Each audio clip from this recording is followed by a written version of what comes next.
Nigeria's northern borders are tightening again. This time, it's not the usual insurgent alert. It's Chad closing its doors completely to Nigeria. Why, you might want to ask.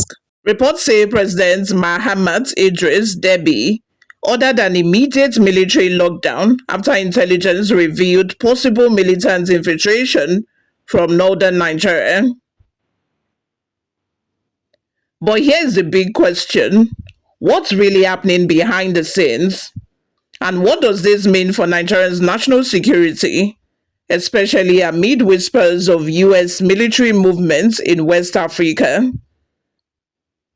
Welcome to today's deep dive. I'm your host, Oluwayomi Temilola, and if you care about the truth, politics, and power in Africa, subscribe now and turn on the post notification bell, because what you're about to hear will change how you see Nigerians' place in the world.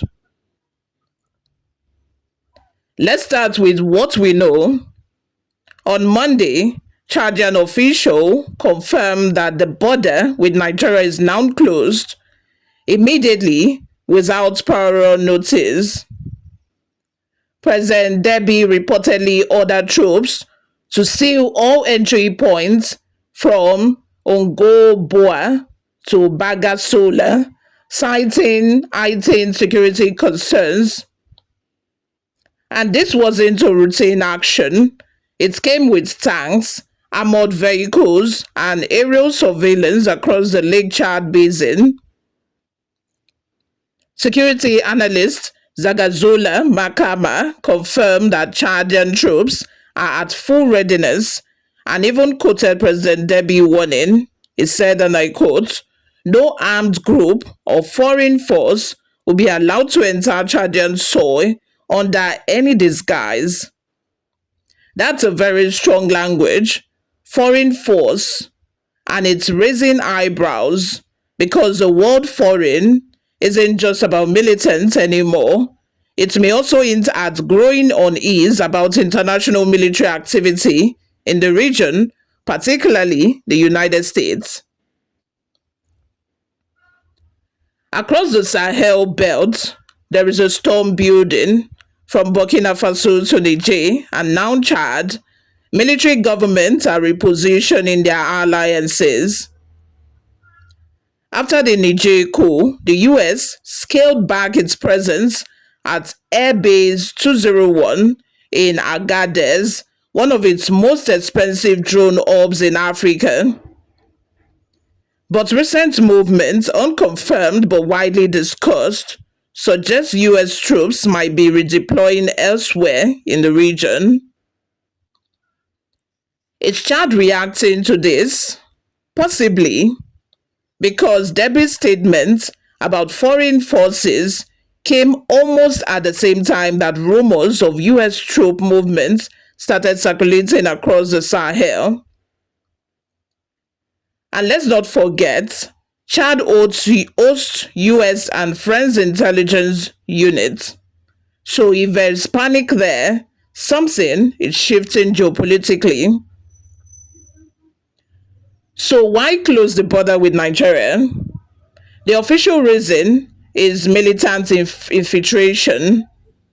But experts say Chad fears a spillover of instability, especially with rising insecurity in Borno, Yobe, and Zamfara states. Chad wants to lock in stability before chaos crosses its line.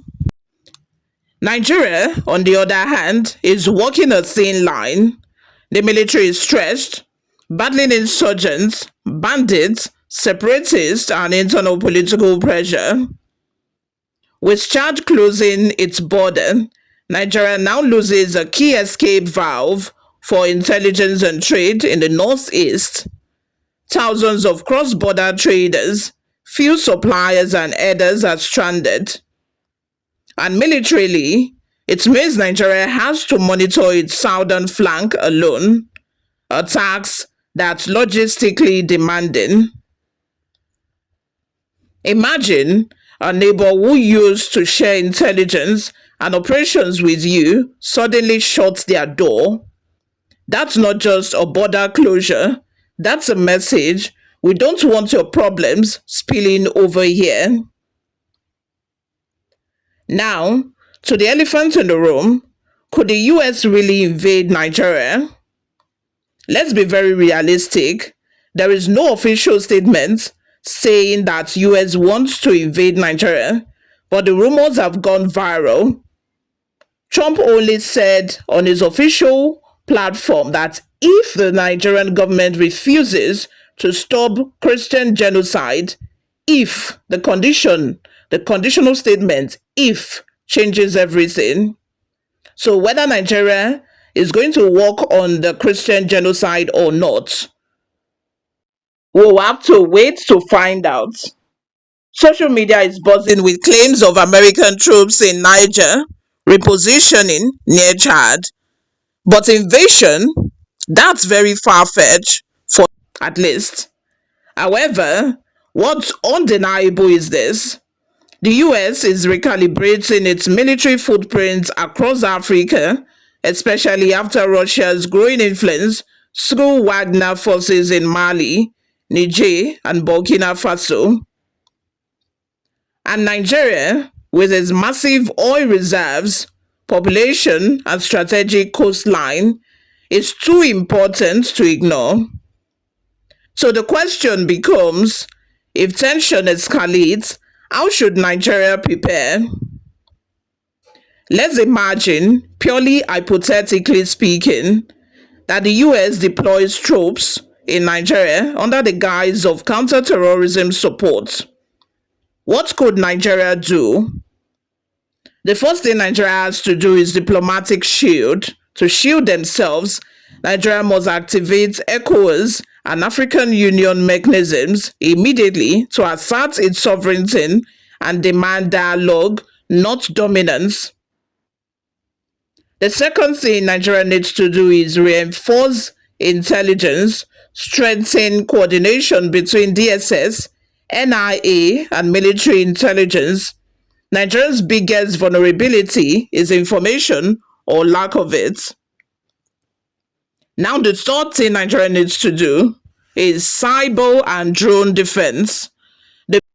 The modern battlefield isn't just land, it's digital. Nigeria needs indigenous cyber defense systems and locally controlled drone units. Now, the last thing Nigeria needs to also do is to harmonize Nigerians. National unity is really very important. No foreign power can exploit a united people.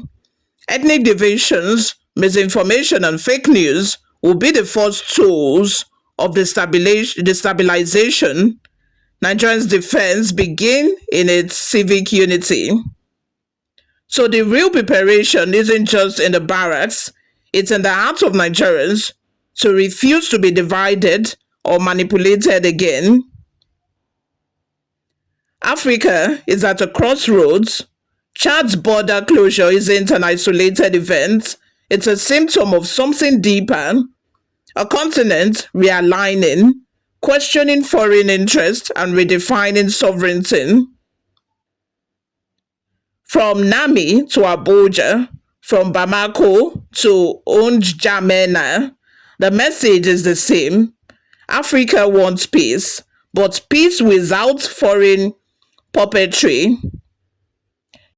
Nigeria flatters, the entire region shakes.